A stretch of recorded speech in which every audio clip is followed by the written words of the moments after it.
Buenos días y bienvenidos a Iceberg de Valor, el podcast de inversión basado en el Value Investing.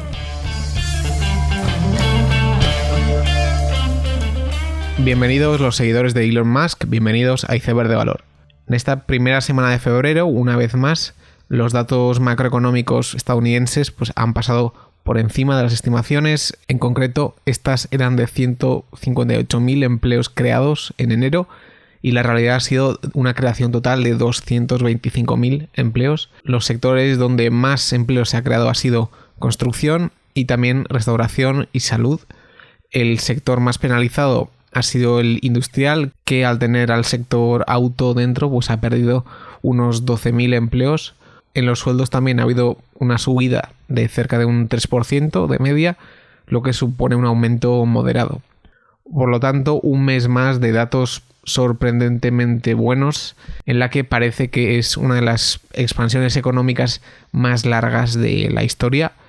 Estos datos americanos también contrastan con la bajada de un 2,1% en el sector industrial alemán, que en este caso también se está viendo afectado por el invierno, entre comillas, en el sector del automóvil.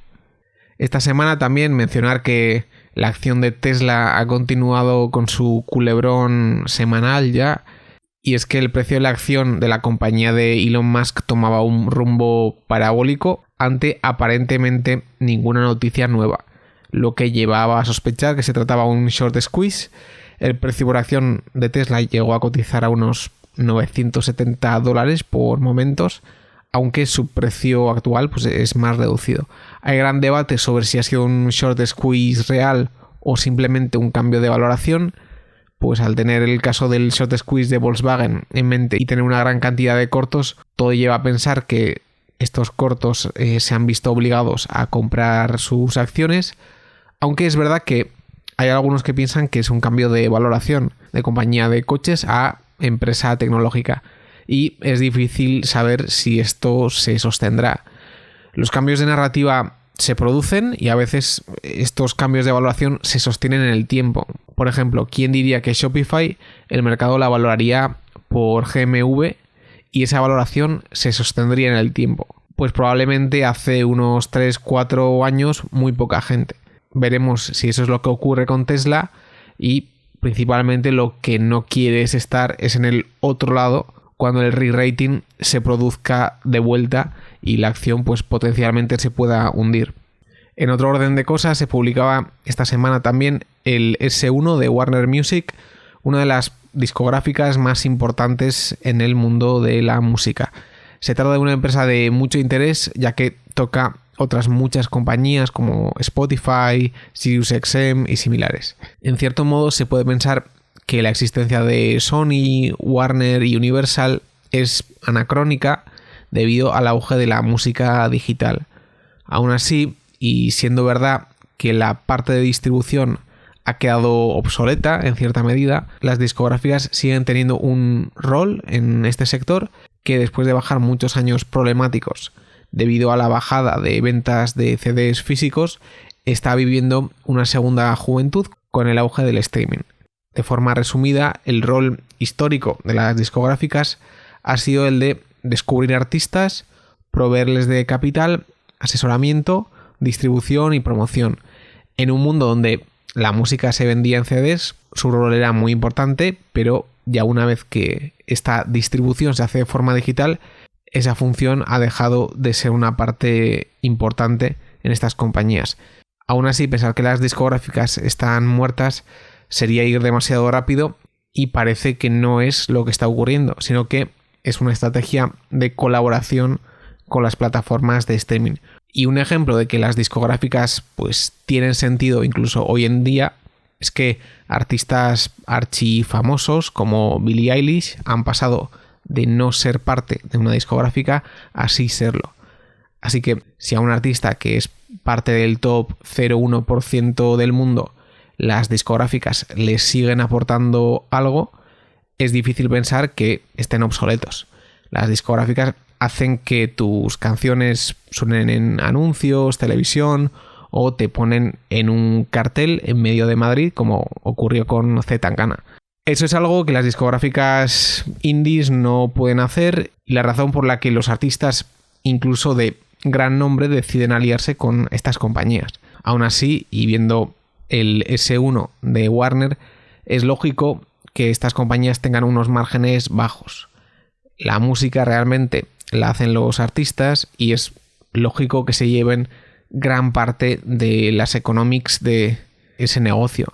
Más aún todavía si las plataformas digitales quitan la parte de distribución y como parece, pues Spotify les va a dar herramientas para estudiar la reacción y el alcance de sus canciones. En cierta forma, lo veo un caso similar a los equipos de fútbol. Un tema sobre el que he estado pensando bastante. Aunque hay muchos equipos de fútbol con historia y prestigio, los partidos y los campeonatos los ganan los jugadores, por lo que si un determinado equipo acaba ganando esos campeonatos, gran parte de ese dinero, esas economics del negocio, se la acabarán llevando los jugadores, ya que son ellos el activo principal de la compañía. Por lo tanto, aunque un equipo de fútbol pueda tener buenos márgenes en ciertos años, a largo plazo pues tienen que converger en uno menor, como ocurre con las discográficas. Y creo que este tipo de discusiones son muy importantes, ya que lo que pretendo analizar con esta línea de pensamiento es cómo de dependiente es una compañía de sus empleados y por lo tanto cuánto podrá usar eso a su favor. Por ejemplo, si en Games Workshop un empleado se va y quiere crear un competidor para Warhammer, realmente tiene un trabajo casi imposible. Y por otro lado, a la propia compañía le hace muy poco daño, ya que otro trabajador tomará su lugar. Warhammer tiene su valor en la historia del juego, en que hay miles de jugadores existentes. Sin embargo, si Billie Eilish se va de su discográfica, pues ese activo desaparece de la compañía y no es recuperable. Antes he mencionado el culebrón de Tesla, el cual se ha llevado muchos artículos, pero quizás la noticia más surrealista de la semana, aún así, no ha sido el precio de Tesla, sino que la compra abortada de eBay por parte de Intercontinental Exchange. No sé en qué fase de mercado una compañía creadora de mercados financieros lanza una oferta por una página web de e-commerce en declive, pero estamos en esa fase. Y al respecto, ICE dio una conference call sobre la posible transacción donde hablaban de la oportunidad que suponía eBay para la compañía, pero se encontraron con analistas bastante perplejos, tanto que anunciaron que ICE retiraba la intención de compra de eBay. La compañía ha perdido cierta capitalización con todo este escándalo y me parece normal, ya que aunque la empresa es esencialmente la misma que hace un par de semanas, uno debería cuestionarse la salud mental de la directiva de ICE, lo cual inevitablemente hace mella en su valoración.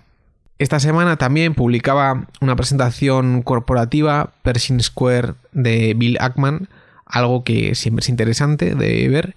El vehículo cotizado del fondo sigue cotizando con descuento sobre sus activos, pero hay que destacar que este descuento ha variado en una horquilla entre 28 y 32%, un rango bastante estable y que no parece que haya motivos para que se estreche, teniendo en cuenta que pues, hay unas comisiones de gestión que hay que pagar. Aún así es interesante ver cómo han lanzado unos bonos a interés fijo y sin condiciones relativas al mark to market del fondo. Y más allá de ello comentan los principales movimientos del fondo, con Chipotle como posición más importante, con un 14,7%, con la entrada reciente de Berkshire, donde veremos hasta qué punto llegan a hacer activismo, ya que sería curioso ver a Buffett respondiendo al activismo de Ackman, el conocido como Baby Buffett. Aún así, con un 2018 y 2019 pues bastante buenos de Pershing Square, el fondo vuelve a estar, entre comillas, en plena forma. En este episodio quería darle un par de vueltas al episodio 94 que hice sobre el tema de estómago e inversión. En ese capítulo lo que intenté hacer era rebatir la frase de Peter Lynch de que en la inversión el órgano más importante es el estómago y no la cabeza. Es una idea que en general no me gusta mucho porque creo que no hace mérito a todo el trabajo que hace la gente.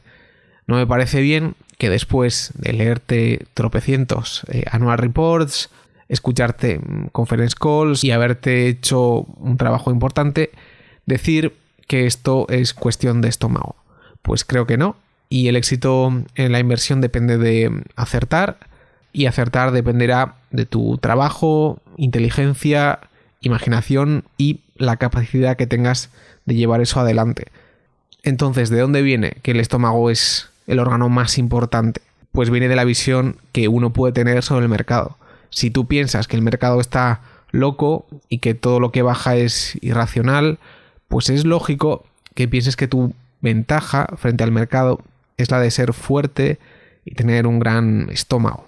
Lo mismo ocurre si piensas que el mercado es cortoplacista, entonces pensarás que tu ventaja radica en que tienes una visión más a largo plazo. Lo mismo si piensas que al mercado no le gusta ensuciarse las manos, etc. Es decir, la visión que tengas del mercado definirá dónde crees que está tu ventaja.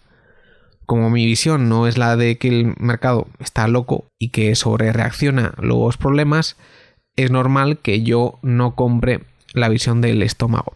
Y quizás lo que ocurre con esta visión que tengo es que infraponderas el rol que tiene el componente psicológico en la inversión. Pero he estado pensando sobre este tema y quizás sí que hay un modo de ver la inversión donde la psicología tiene un rol importante para invertir con éxito. Y para ello creo que es ilustrativo hablar de los blow-ups más conocidos.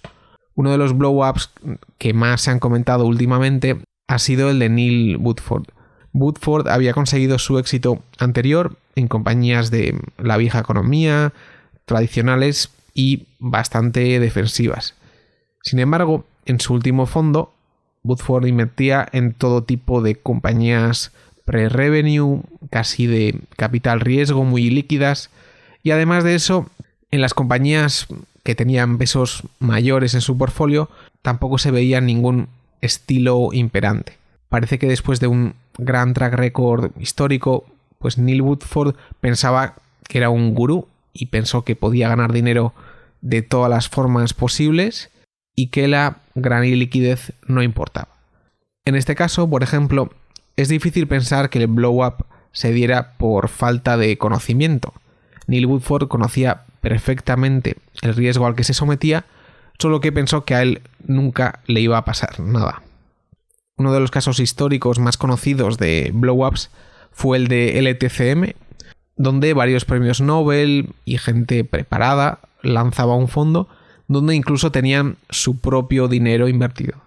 Sin embargo, y después de un par de años de rentabilidades muy buenas, el fondo saltaba por los aires en un evento que no esperaban y al estar muy apalancados, pues se hundían.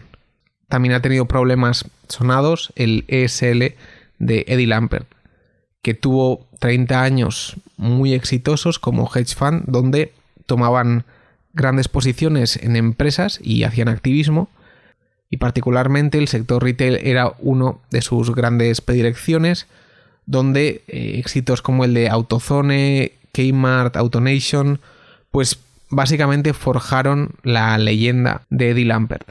Sin embargo, y relacionado con Kmart, de hecho, acabó por ser CEO de Sears, la cual ha hecho que el patrimonio de su fondo se haya visto muy reducido. De alguna forma, todos veíamos los problemas de Sears, pero sus casos de éxito pasado en el mundo del retail cegaron a Eddie Lampert y no supo admitir la derrota a tiempo. Pasando a España, en 2007, Shark y Jarillo tenían una cartera centrada en materias primas y cuando la crisis vino, pues se los llevó por delante, entre comillas. Y en España realmente, al contrario que los hedge funds americanos, es muy difícil que el fondo te explote o te salga por los aires, ya que la regulación te obliga a diversificar. Sin embargo, sí que hay una forma de que pase esto, y es la de hacer un portfolio que, si bien está diversificado en empresas, que se trate solamente de una sola apuesta, haciendo que absolutamente todas las compañías de tu portfolio sea de un sector. Es difícil pensar que no sabían del riesgo de hacer esto y siendo conscientes lo hicieron de todos modos, ya sea por ego, éxito pasado, convicción ideológica u otras razones.